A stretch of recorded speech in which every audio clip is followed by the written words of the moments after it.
श्री कृष्ण गोविंद हरे मुरारे, हे नाथ नारायण वासुदेव। श्री कृष्ण गोविंद हरे मुरारे, हे नाथ नारायण वासुदेव। शांताकारं भुजगशयनं पद्मनाभं सुरेशं विश्वाधारं गगनसदृशं मेघवर्णं शुभांगं लक्ष्मीकान्तं कमलनयनं योगिभिर्ध्यानगम्यं वन्दे विष्णु भवभयहरणं सर्वलोकैकनाथं। जिनकी आकृति अतिशय शांत है, जो शेषनाग की सैया पर शयन किए हुए हैं,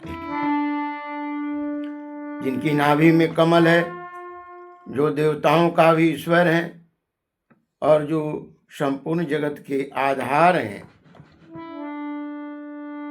जो आकाश के सदिश सर्वत्र व्याप्त है, नीलमेघ के समान जिनका वर्ण है, अतिशय सुंदर जिनके संपूर्ण अंग हैं, जो योगियों द्वारा ध्यान करके प्राप्त किए जाते हैं, जो संपूर्ण लोकों के स्वामी हैं, जो जन्म मरण रूप भय का नाश करने वाले। ऐसे लक्ष्मीपति कमल ने भगवान श्री विष्णु को हम सिर से प्रणाम करते हैं, दंडवत करते हैं, शरणागत। यम ब्रह्मा वरुण इंद्र रुद्र मरुता स्तुवन्ति दिव्यै सत्वै वेद है स अंग पद कर्म आप उपनिषद गायन्ति यम सामगा ध्यानावर्तित तेन मनसा पश्यन्ति यम योगिना यस्यांतं न विदुषुर सुरगण देवाय तस्मै नमः। ब्रह्मा वरुण इंद्र रुद्र और मरुदगण देव स्तुतों द्वारा जिनकी स्तुति करते हैं, सामवेद के गाने वाले अंगपद कर्म और उपनिषद के सहित वेदों द्वारा जिनका गायन करते हैं योगी जन, ध्यान में स्थित मदगत हुए मन से जिनका दर्शन करते हैं, देवता सुरगण कोई भी जिनके अंत को नहीं जानते, परम पुरुष नारायण देव के लिए मेरा नमस्कार है। ओम श्री परमात्मे नमः। नारायणं नमस्कृतं नरं चैव नरोत्तमं देवीं सरस्वतीं व्यासं ततो जयमुदीरयेत्। श्री कृष्ण गोविंद हरे मुरारे, हे नाथ नारायण वासुदेव।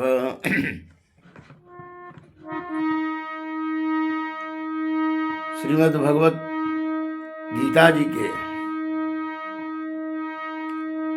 26वां श्लोक से आगे की चर्चा करेंगे, यानी गीता जी के श्लोक पढ़ेंगे और उनकी अर्थ करेंगे, और जो मेरी समझ में आएगा उस अर्थ के विस्तार से मैं चिंतन करूंगा, शायद आपको अच्छा लगे।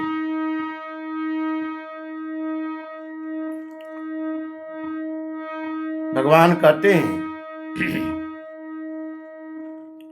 कि भारत कर्म में आसक्त हुए अज्ञानी जन जिस प्रकार कर्म करते हैं, आसक्ति रहित विद्वान भी लोक संग्रह करना चाहता हुआ उसी प्रकार कर्म करे, तथा परमात्मा के स्वरूप में अटल स्थित हुए ज्ञानी पुरुष को चाहिए कि वह शास्त्र विहित कर्मों में आसक्ति वाले अज्ञानियों की बुद्धि में भ्रम पैदा न करे, कर्मों में अश्रद्धा पैदा न करे, किंतु स्वयं भी शास्त्र विहित समस्त कर्म करता हुआ उनसे भी वैसे ही करवावे। भगवान कहना चाहते हैं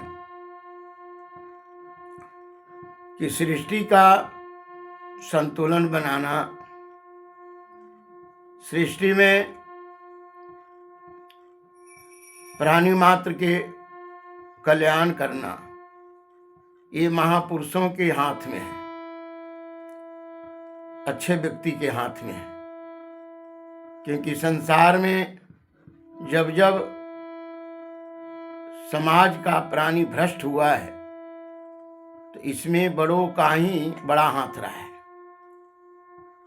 इसलिए भगवान कहते हैं कि अगर अपने आचरण रहन सहन संस्कार को नहीं संभाले तो देखा देखी करने वाले, क्योंकि उनके पास ज्ञान नहीं है,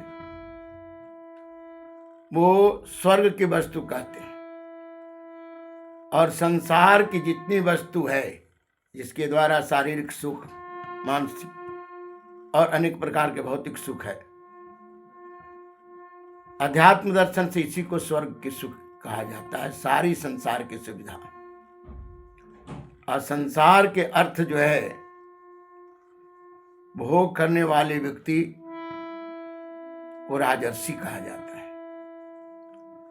और जब इंद्रियां का भोग अधिक कोई करता है तो व्यक्ति पथभ्रष्ट होगा ही। इसलिए सत्पुरुष उतना ही अपने जीवन में धारण करते हैं जितना से उनका निर्वाह हो। और बड़े बड़े ऋषि महात्मा संत भगवान जितने हुए, बड़े साधारण, आमदनी की कमी नहीं उनके पास, लेकिन ऐसे मानो लगते हैं कि उनसे कोई गरीब है ही नहीं। वो जानते हैं कि ये वस्तु जो है हमारी बुद्धि को बिगाड़ देगी, और वो जो कर्मकांड में लग करके संसार के आडंबर वाले काम करते हैं, ये कैसे व्यक्ति हैं? जैसे नन्हा सा बच्चा के स्लेट में मोती लगा कर देते हैं।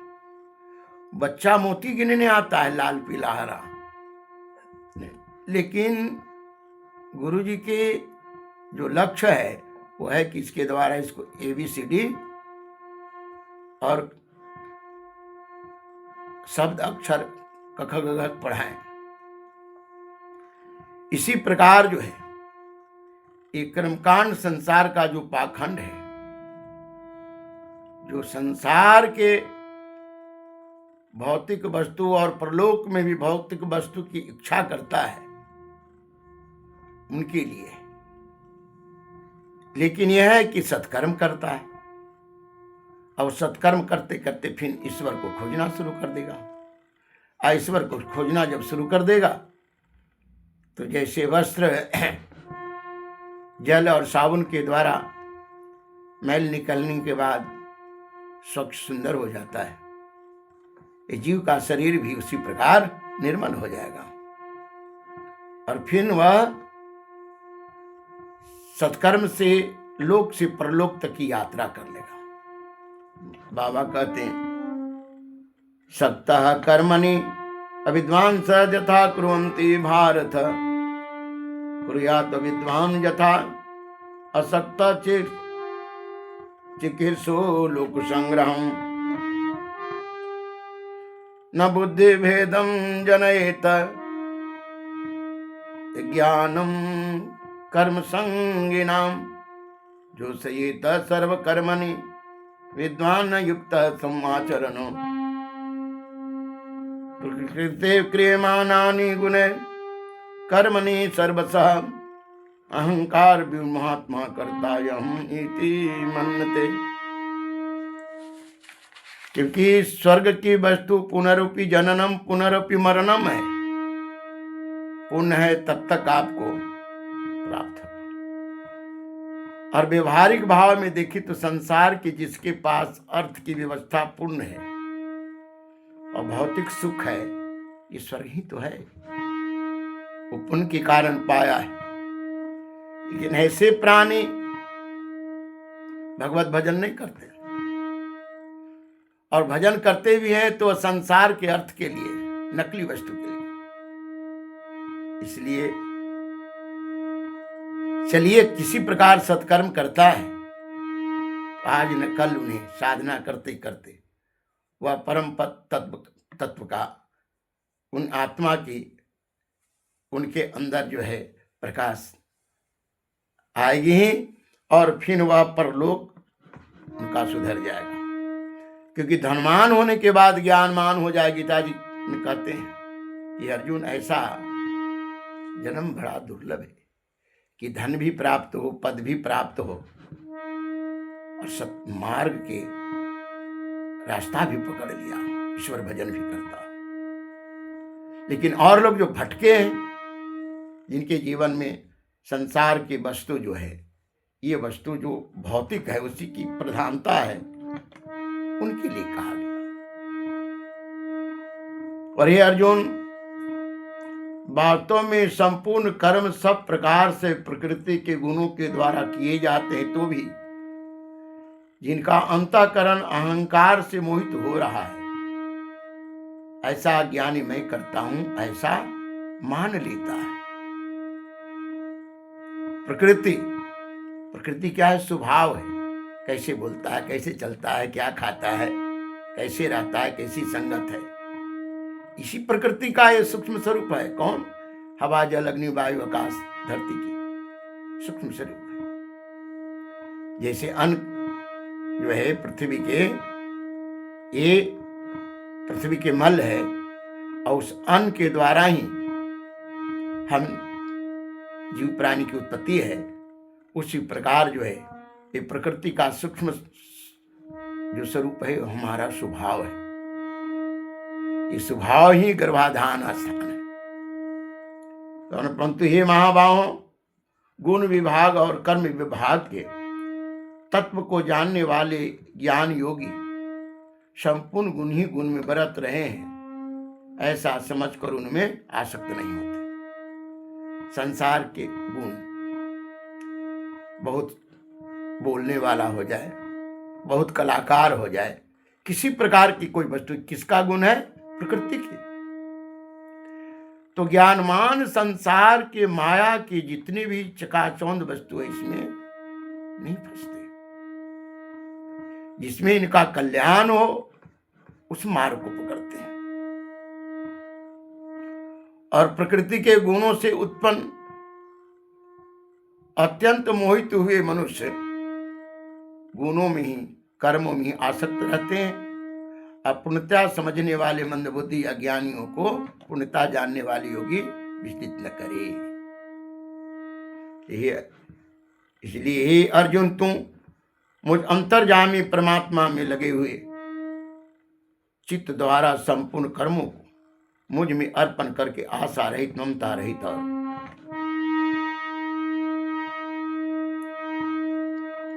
तत्त्ववित् तो महाबाहो गुण कर्म विभागयो गुणः गुणे सुप्तं ते मत्वा न सज्जते प्रकृति गुण सम्मूढ़ सजन्ते गुण कर्मसु तान अकृत सन्विदः मंदान अकृत संवित् न विचालयेत् मयि सर्वाणि कर्मणि संन्यास अध्यात्म चेतस निराशी निर्मा भूत्वा युद्ध स्वर्विगत जबरः। मुझ अंतर्यामी परमात्मा में लगे हुए चित्त द्वारा संपूर्ण कर्मों को मुझ में अर्पण करके आशा रहित, ममता रहित और संताप रहित। क्योंकि मनुष्य जो है जब संताप से तपते रहता है ना, तो तपने के कारण इसके अंदर द्वेष पैदा होना शुरू हो जाता है। इसलिए युद्ध करने के लिए कहते, एक युद्ध तो आपके कुरुक्षेत्र में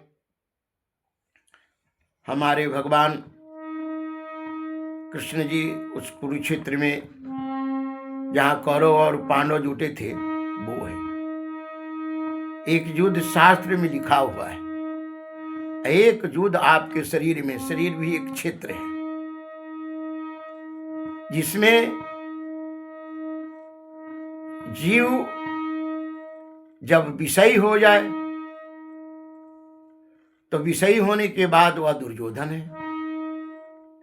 लेकिन पूर्वकृत संस्कार इसका संस्कारित हो तो अर्जुन है।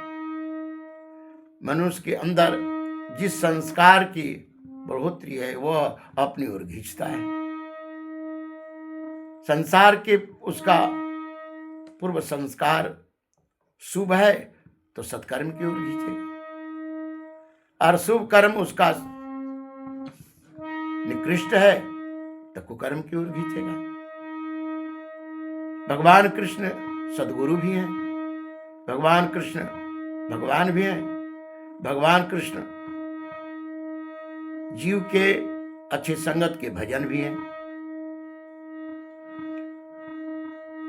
और हे अर्जुन, जो कोई मनुष्य दोष दृष्टि से रहित और सदा युक्त होकर मेरे इस मत का सदा अनुसरण करते हैं वे भी संपूर्ण कर्मों से छूट जाते हैं। भगवान कहते हैं कि कहीं भी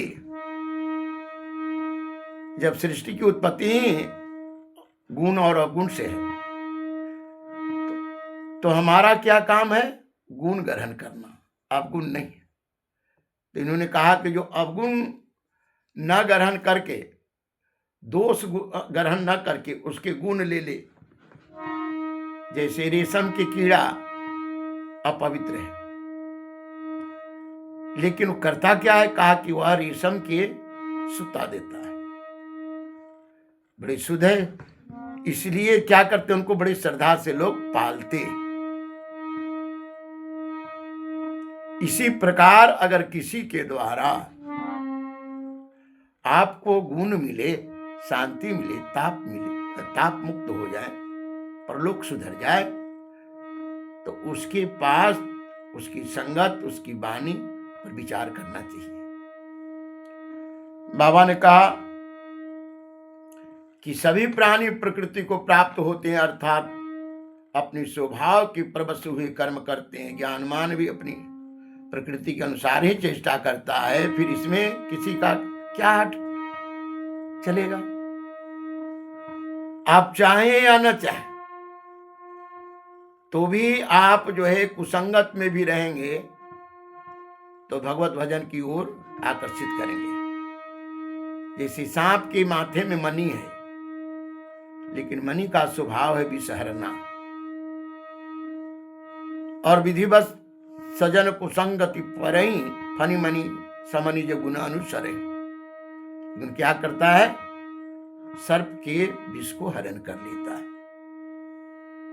तो आप जिस संगत में रहे, अगर सुसंस्कार है तो आप इधर ईश्वर की ओर खींचे जाएंगे। और जिस प्रकार के आपके अच्छे संगत में रहे, लेकिन कुसंस्कार होगा तो वहां रहकर भी पथभ्रष्ट हो जाएंगे। बायस पली है तेन रागा कोई निरामिष कमों की। जैसे कौवा को जीवन भर दूध पिला के उसे अपनी कुछ दिन के बाद जब वो उड़ने लायक होते छोड़ दिए, तो ऐसा नहीं कि वह अशुद्ध चीज ही मानसिक खाना चाहता है।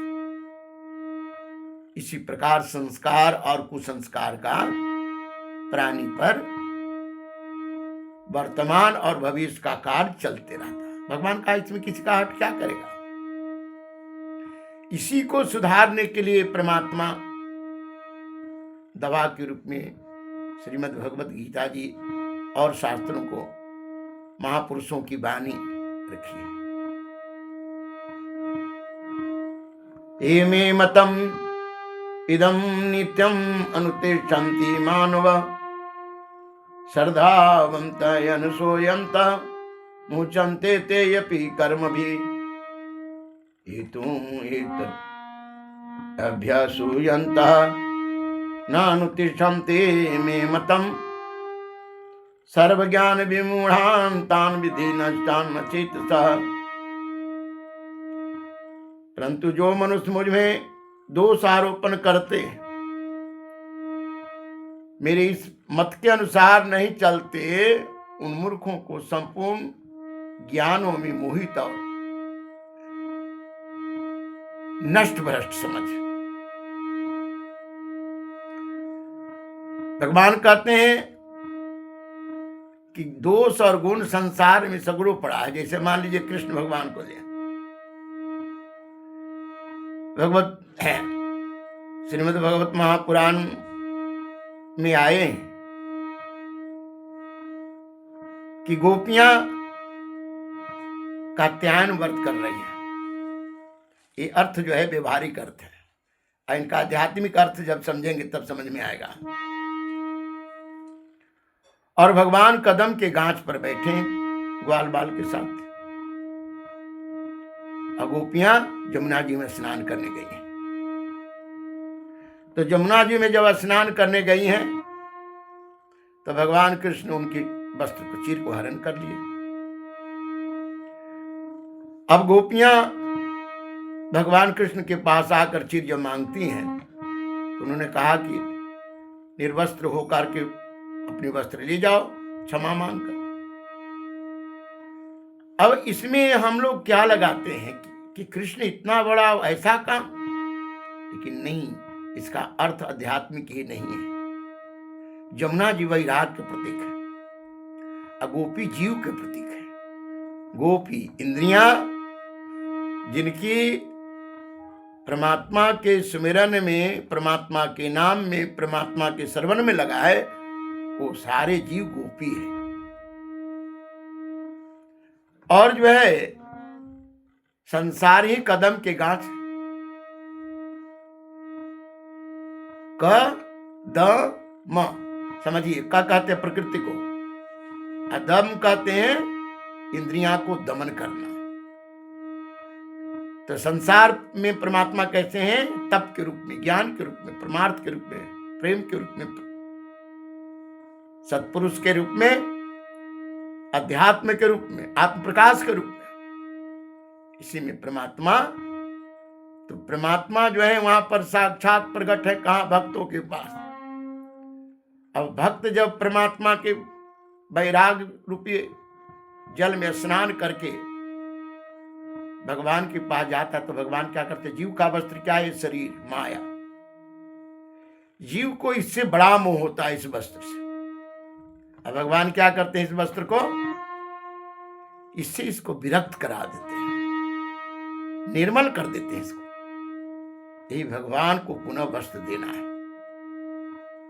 अब जब आध्यात्मिक अर्थ लगाते हैं तो ये तो हमारे लिए घटित है। भगवान कहा कि इस प्रकार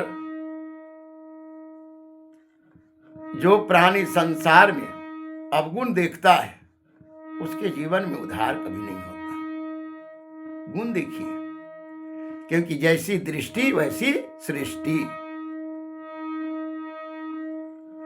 एमे मतम इदम नित्यम अनुतिष्ठन्ति मानवा श्रद्धावन्त यनसूयन्त मुचन्ते ते यपि कर्मभिः हेतु ये तत् अभ्यासुजन्ता न तिष्ठन्ति मे मतम् सर्वज्ञान विमूढान् तान् विद्धे नष्टान् चेतसः सदृशं चेष्टते स्वस्य प्रकृते ज्ञानमानम् अपि प्रकृतिं यान्ति भूतानि निग्रह किं करिष्यति इन्द्रियस्य अर्थे रागद्वेषौ विवस्थितौ तयो न वशम् आगच्छेत् ततो हि अस्य परिपन्थिनौ श्री कृष्ण गोविंद हरे मुरारी हे नाथ नारायण वासुदेव। भगवान कहते हैं इसलिए मनुष्य को चाहिए कि इंद्रिय के अर्थ में, अर्थात प्रत्येक इंद्रियों के विषय में राग और द्वेष छिपे हुए स्थित हैं। सब इंद्रियां पर राग द्वेष, क्योंकि इंद्रियां माइक है, और जब उसको हम पूरा नहीं कर पाते तो उसके लिए हमें राग द्वेष तो होगा। उन दोनों के बस में नहीं होना चाहिए, क्योंकि ये दोनों ही कल्याण मार्ग में विघ्न करने वाले हैं। आपका कल्याण, हमारा कल्याण कैसे है? परलोक सुधर जाए और संसार में भी रहें तो हमारे द्वारा समाज का कल्याण हो। हम पाखंड क्यों करते हैं? धर्म के नाम पर समाज को क्यों ठगते हैं? सेवा के नाम पर संसार को क्यों ठगते हैं? क्योंकि इंद्रियां बस में नहीं है। इसलिए उन दोनों को जीत कर सावधान हुआ, स्वधर्म का आचरण करे। स्वधर्म क्या है? आपको किस प्रकार के काम मिला, वही काम धर्म है। आप नेता बन गए तो राजर्षि हैं, नेता कोई साधारण नहीं है, क्योंकि राजर्षि को ही नेता कहते हैं। तो आपने देश सेवा के लिए त्याग का, क्योंकि साधु का दूसरा स्वरूप नेता है आज के लिए, और इसके द्वारा देश सेवा और जो राष्ट्रीय धन है उसका सदुपयोग। ये नहीं कि जवाहर योजना के पैसा तुम्हारे फंड में 5 करोड़ आया तो पी जाओ, ये तुम्हारे लिए मिला है। तो ये बात तो समझ लो कि देखिए, जाड़े के दिन में नन्हा सा कुत्ता का पीला रोता है बाहर, उसे कोई किसी प्रकार की सुरक्षा देने के लिए कोई तैयार नहीं। क्यों? उसका पूर्व जन्म का वो कर्म है। अगले जन्म में जवाहर योजना के पैसा पी गया, अगले जन्म में वह साधु बनकर के समाज को ठगा, वो अगले जन्म में मास्टर बन के वेतन लिया, पढ़ाया नहीं। जो भी अपने कर्तव्य को, और भी देखिए, घर में पति शराबी आ गए और पत्नी गाली सुनती हैं और रो रो कर आंसू के साथ रोटी बनाती हैं, खिलाती हैं। ये कौन है? अगला जन्म में उसने पति ऋण नहीं उतारी। इसी प्रकार पति पत्नी बड़े कड़वे स्वभाव के, मारने वाले पति चूहा बन करके, मुसक बन करके बैठा है। ये कौन है? ये पत्नी ऋण नहीं उतारी। अगर आपको जो पद मिला उस पद का सदुपयोग नहीं किए तो वहां के यमराज घूस नहीं लेता, उसका डंडा तो घरे में आपको खाना पड़ेगा। ये डंडा ऐसा डंडा मारता है कि कोई आंसू पोंछने वाले नहीं। सारा पेंशन के पैसा बेटा ले लेगा, चाय के लिए तरसाएगा। क्या है ये? देखो विचार करके बाबा कहते हैं। इसलिए अच्छी प्रकार दूसरे के ऐसी प्रकार आचरण में लाए हुए दूसरे के धर्म से गुण रहित भी अपना धर्म अति उत्तम है, श्रेष्ठ है। अपने धर्म में तो मरना भी कल्याणकारक है, दूसरे का धर्म भय को देने वाला है। जिस प्रकार के हमें परमात्मा ने कार्य दिया, उस कार्य को सत भाव से निभाना आपकी पूजा हो गई, परलोक भी बन गए।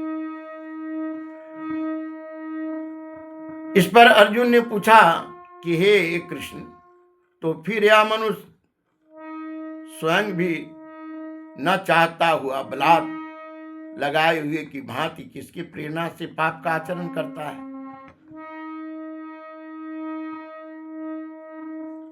इस प्रकार अर्जुन के पूछने पर श्री भगवान बोले कि हे अर्जुन, रजोगुण से उत्पन्न हुआ यह काम ही क्रोध है। यह बहुत खाने वाले अर्थात भोगों से तृप्त होने वाला नहीं, अघाने वाला नहीं। अग्नि में जितना घी डाल दे और उसका ज्वाला भड़कता ही। इंद्रियां को जितना तृप्त कराएं उतना ही वह अपनी इच्छा प्रबल कर लेती है और शरीर में विकार उत्पन्न करना शुरू कर देता है। श्रेयान स्वधर्म द्विगुणः परधर्म स्व अनुसर्चितात् स्वधर्मे निधनम श्रेयः परधर्म भयावह। अर्जुनवाच अत एकेन परियुक्तः एवं पापं चरति पुरुषः अनेक्षणायपि वासर्णे बलात् एव नियोजितः। कामयेष क्रोधयेष रजोगुण समुद्भव महासन महापाप्मा विधि एनम इह बैरी नाम। इसलिए भगवान कहा कि इसी काम को ही बैरी समझ। रेण के लकड़ी से आप चौकी बना लेंगे? नहीं ना, सखुआ से बनाएंगे। तो समाज जाति में इतना बंट गया है कि रेण की लकड़ी से चौकी बनाना चाहता है, सखुआ का निरादर करता है। हम संसार में जो जन्म लिए हैं, ये जिस जाति में जन्म लिए हैं, ये हमारा आपका दिया हुआ नहीं है।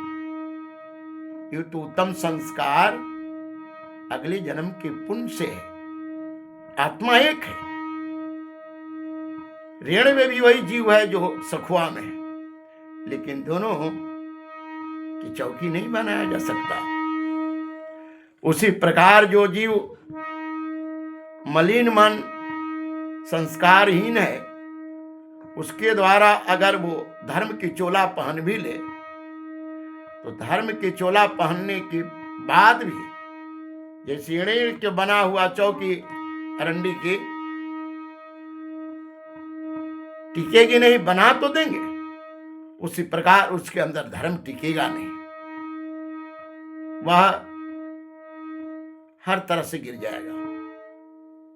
जैसे जमान जोगी हाथी के पीठ पर घाव,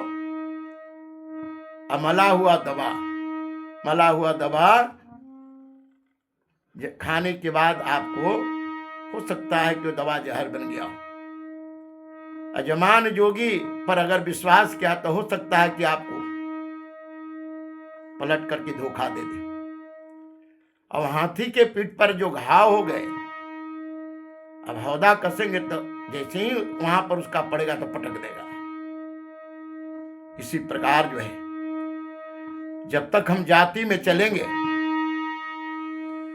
संस्कार में नहीं जाएंगे, तब तक तो समाज का ही हाल होगा ही। बाबा ने कहा, जिस प्रकार धुएं से अग्नि और मैल से दर्प ढका रहता है, जिस प्रकार जेल से गर्भ ढका हुआ है, वैसे ही काम के द्वारा यह ज्ञान ढका हुआ है। काम क्या है? काम ज्ञान को आच्छादित कर देता है। काम इंद्रिय को विषय के अंदर डालकर इसे उसी प्रकार इसको पटक देता है। जैसे शराब पीने वाला व्यक्ति जब शराब नशा उतर जाए, तब तो वह मीठी मीठी बात बोलेगा, लेकिन अपनी काम साधने के, और जब पी ले तो अपने बाप का भी नहीं है। और हे अर्जुन, इस अग्नि के समान कभी न पूर्ण होने वाला काम रूप ज्ञानियों के नित बैरी के द्वारा मनुष्य का ज्ञान ढका हुआ है। काम रूपी अग्नि, इंद्रियां, मन और बुद्धि इनके वास स्थान कहे गए हैं। यह काम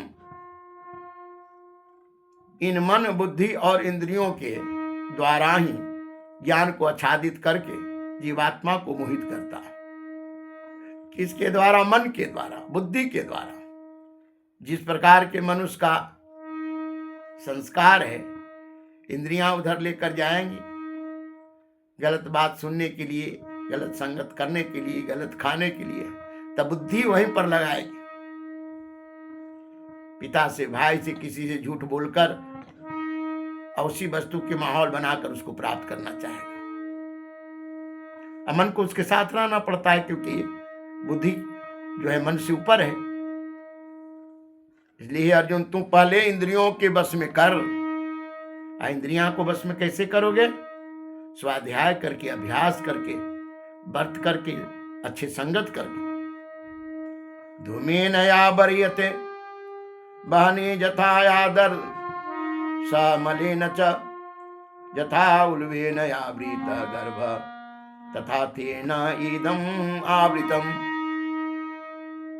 आवृतम् ज्ञानम् एतेन ज्ञानिना नीतबैरिणा कामरूपेण कौन्तेय दुष्पुरेण अनलेन च इंद्राणी मन बुद्धि अस अधिष्ठानम उच्यते एतै विमोहति सा ज्ञानम आवृतम देहिनाम तस्मात् त्वम् इंद्राणी आदौ नियमस्य भरतर्षभ पापमानं प्रजहि एनं ज्ञान विज्ञान नाशनम। श्री कृष्ण गोविंद हरे मुरारे हे नाथ नारायण वासुदेव। इस ज्ञान और विज्ञान को नाश करने वाले महान पापी काम को अवश्य ही बलपूर्वक मार डाल, क्योंकि इसको मारना पड़ता है बरियन ताकत लगा।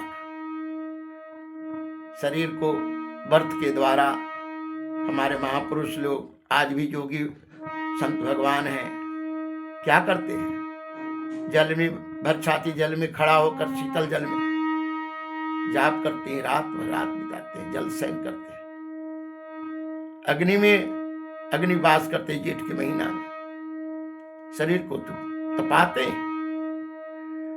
तो तपाने के बाद इंद्रियां जो है ये बस में होती है, अच्छी संगत से, अच्छे ध्यान से, अच्छे श्रवण से। बाबा ने कहा इंद्रियों को, और यदि तू समझे कि इंद्रियों को रोककर काम रूप बैरी को मारने की मेरी शक्ति नहीं है, तो ये तेरी भूल है। क्योंकि इंद्रियां कैसे है? कहा इंद्रियों को स्थूल शरीर से परयान। इस शरीर में, शरीर के बाद इंद्रियां की बल चलती है, श्रेष्ठ है और बलवान है, सूक्ष्म है। और कहते हैं कि इंद्रियों से पर मन है।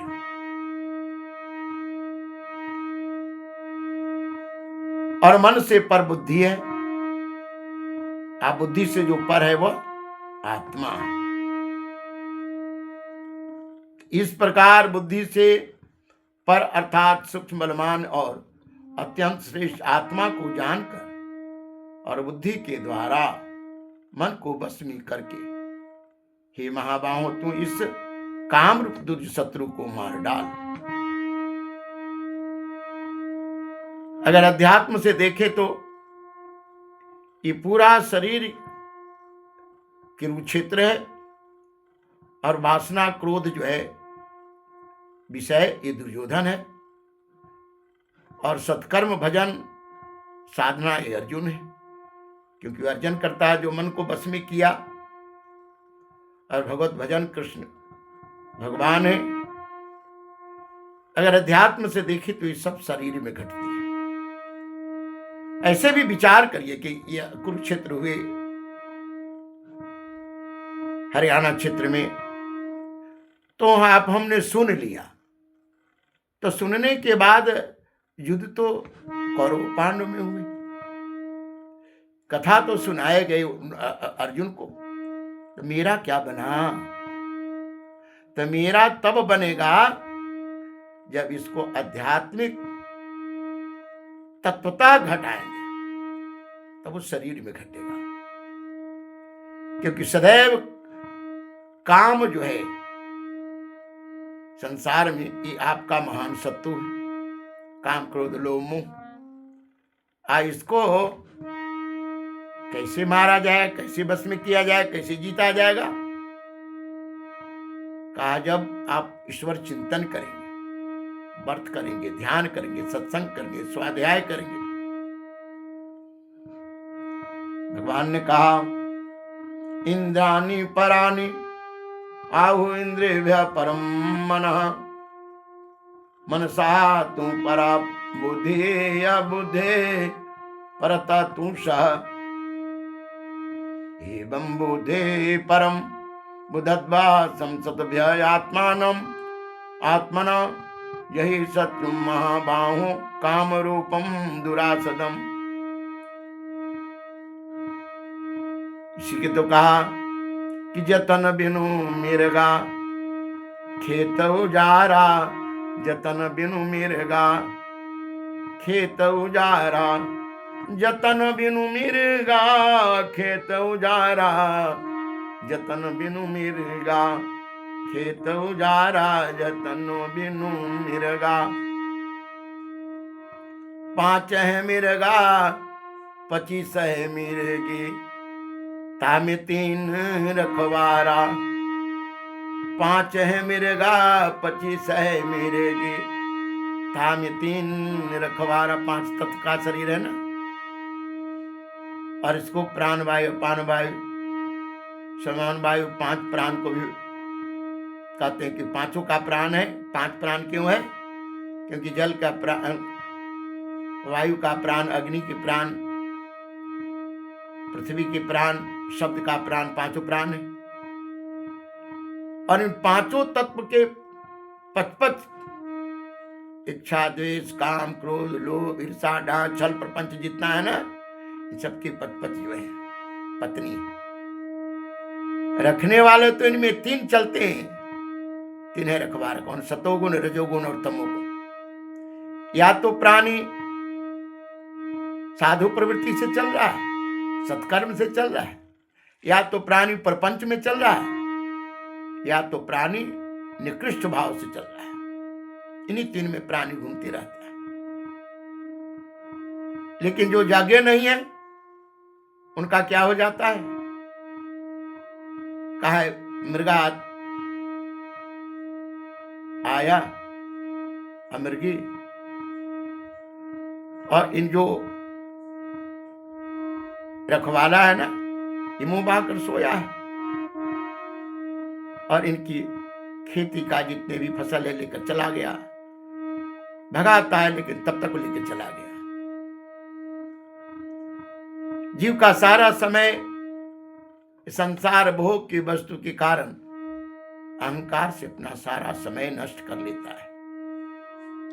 उस समय कुत्तों की भांति जैसे पूरा परिवार के लिए अपनी सारी जीवन का सारी आयु दे दिए, लेकिन क्या आप जब वृद्ध अवस्था में चले जाते हैं,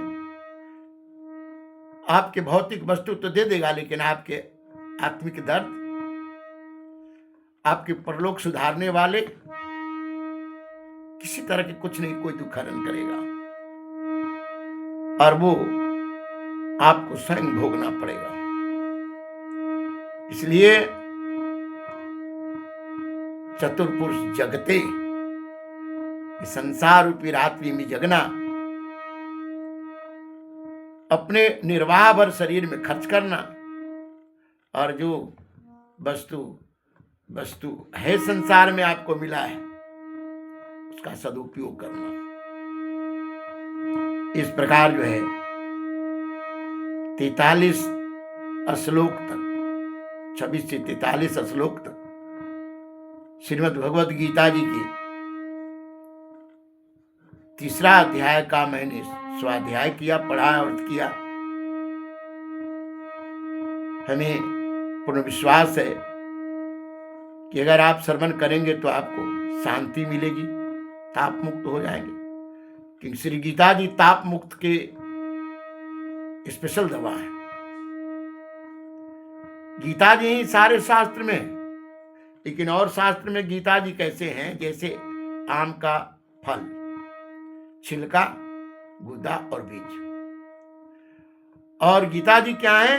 पूर्ण रूप से गुदा निकाल करके बीज और छिलका हटाकर। छिलका माया के प्रतीक है और बीज प्रपंच के प्रतीक है।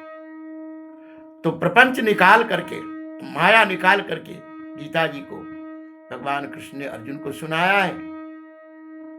और आप भी कथा सुनना चाहें तो आप अर्जुन बन जाएं और सब अपने शरीर में घटाएं।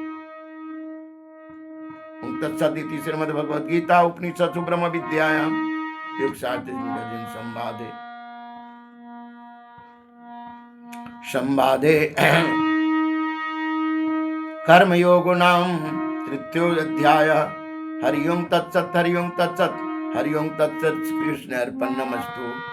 श्री कृष्ण गोविंद हरे मुरारे, हे नाथ नारायण वासुदेव।